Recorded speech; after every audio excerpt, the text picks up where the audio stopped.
बच्चों को भी आप ही अपने माता पिता के पैरी हक लो, तो बच्चों को भी कहो कि चाहे दुनिया पे चलो जो माता पिता नहीं है तो बच्चे को इतना सिखाओ कि गुरुआं रहबरां की तस्वीर अगे खड़ के नमस्कार जरूर करो।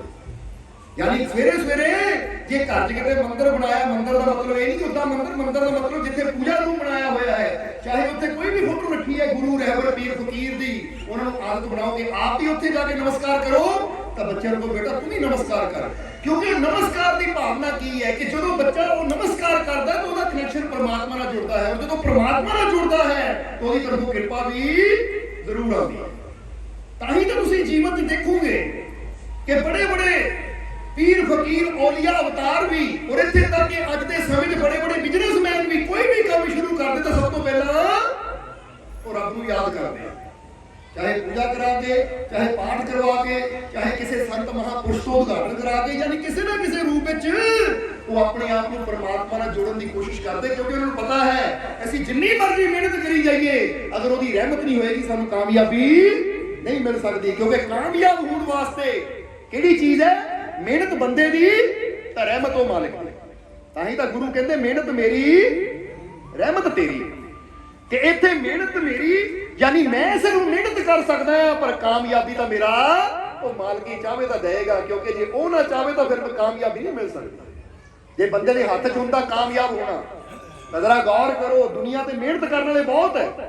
कई बार देखिए ना तुसीं दिहाड़ीदार वो सवेर तो लेके शाम तक खेत च कितनी मेहनत करते हैं पर कामयाब होंदे हैं, क्योंकि कल्ली मेहनत भी बंदे नूं कामयाबी तरफ नहीं लैके जाती, ਉਹਦੇ ਨਾਲ ਨਾਲ ਉਹਦੀ ਰਹਿਮਤ ਵੀ ਜ਼ਰੂਰੀ ਹੈ, ਉਹਦੀ ਬਖਸ਼ਿਸ਼ ਵੀ ਜ਼ਰੂਰੀ ਹੈ, ਔਰ ਉਹਦੀ ਬਖਸ਼ਿਸ਼ ਉਹਦੀ ਰਹਿਮਤ ਸਾਡੀ ਅੱਛਾਈ ਨਾਲ ਜੁੜੀ ਹੋਈ ਹੈ। ਸਮਝਦੇ ਹੋ? ਕਿਉਂਕਿ ਇੱਕ ਗੱਲ ਕਵਾਂਗੇ ਪੁਆਇੰਟ ਆਪਣੇ ਦਿਲ ਤੇ ਲਿਖ ਲੈਣਾ ਕਿ ਪਰਮਾਤਮਾ ਜਾਂ ਦੁਨੀਆ ਸਾਨੂੰ ਉਹਦੀ ਕੀਮਤ ਨਹੀਂ ਦਿੰਦੀ ਜੋ ਅਸੀਂ ਜਾਣਦੇ ਹਾਂ, ਬਲਕਿ ਉਹਦੀ ਕੀਮਤ ਸਾਨੂੰ ਦਿੰਦੀ ਹੈ ਜੋ ਅਸੀਂ ਕਰਦੇ ਹਾਂ।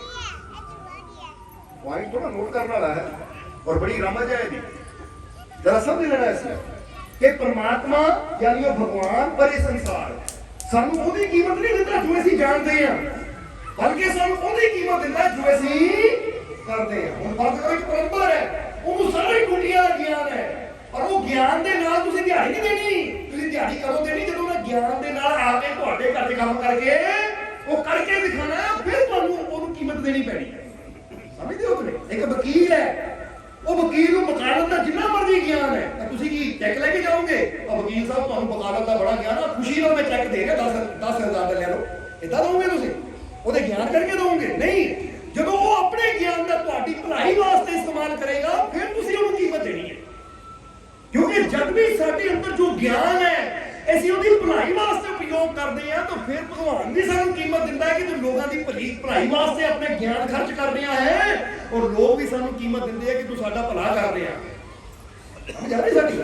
ਅੱਜ ਬੰਦਾ ਕੀ ਕਰਦਾ ਹੈ? ਬੰਦਾ ਗਿਆਨ ਦਾ ਇਕੱਠਾ ਕਰਨ ਦੀ ਕੋਸ਼ਿਸ਼ ਕਰਦਾ, ਪਰ ਭਲਾਈ ਕਰਨ ਦੀ ਕੋਸ਼ਿਸ਼, ਉਹ ਗਿਆਨ ਦਾ ਇਸਤੇਮਾਲ ਕਰਨ ਦੀ ਕੋਸ਼ਿਸ਼ ਬੰਦਾ ਕਰਦਾ ਹੀ ਨਹੀਂ। ਅੱਜ ਬੰਦਾ ਕਹਿੰਦਾ ਗੀਤਾ ਪੜ੍ਹ ਲਵਾਂ, ਕੁਰਾਨ ਪੜ੍ਹ ਲਵਾਂ, ਬਾਈਬਲ ਪੜ੍ਹ ਲਵਾਂ, ਗੁਰੂਆਂ ਦੇ ਵਚਨ ਪੜ੍ਹ ਲਵਾਂ, ਧਾਰਮਿਕ ਸ਼ਾਸਤਰ ਪੜ੍ਹ ਲਵਾਂ, ਗਿਆਨ ਹੀ ਇਕੱਠਾ ਕਰ ਲੈਂਦਾ ਹੈ। पर याद रखो ज्ञान इकट्ठा करने नाल परमात्मा को कीमत नहीं देनी या संसार की कीमत नहीं पैनी।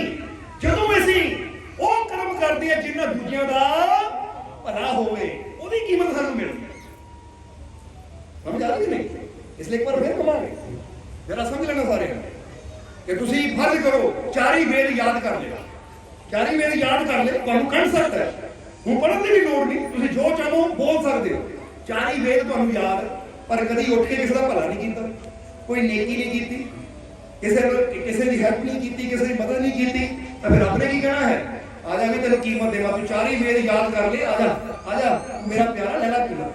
नहीं, तुसी अनपढ़ हो, तुहानू ABC का भी नहीं पता, ता खा का भी नहीं पता, पर तुहाडी जिंदगी लोगों की भलाई में गुजर रही है, अच्छाई में गुजर रही है, सच्चाई में गुजर रही है। तो परमात्मा ने कहना आ जा, बेशक तेरे पल्ले कोई ज्ञान नहीं है, पर तू करनी अच्छी की है, इसलिए तू मेरा प्यारा है। और यही तो कर्म गुरुओं ने किए। ताही तो कई बार सवाल करीदा कि देखो जिन्हें भी गुरु रहबर आए हैं, कभी स्कूल नहीं गए, कॉलेज नहीं गए, कोई किताबां नहीं उन्होंने पढ़िया, पर फिर भी वो रब दे प्यारे कहलाए, क्योंकि उन्होंने पढ़न ते घट कर्म करन ते ज्यादा योग दिता। वो कहते हैं कर्म करन दी लोड़ है, पढ़ता सारी दुनिया ही रही है, पर की फायदा पढ़न दा, की फायदा ज्ञान दा जे अंदर ही रहे और वो ज्ञान किसी की भलाई में इस्तेमाल ना करिए। ताही असीं किया कि परमात्मा यानी वो भगवान या दुनिया तुहानू उस चीज की कीमत नहीं दिंदी जो तुसीं जानदे हो।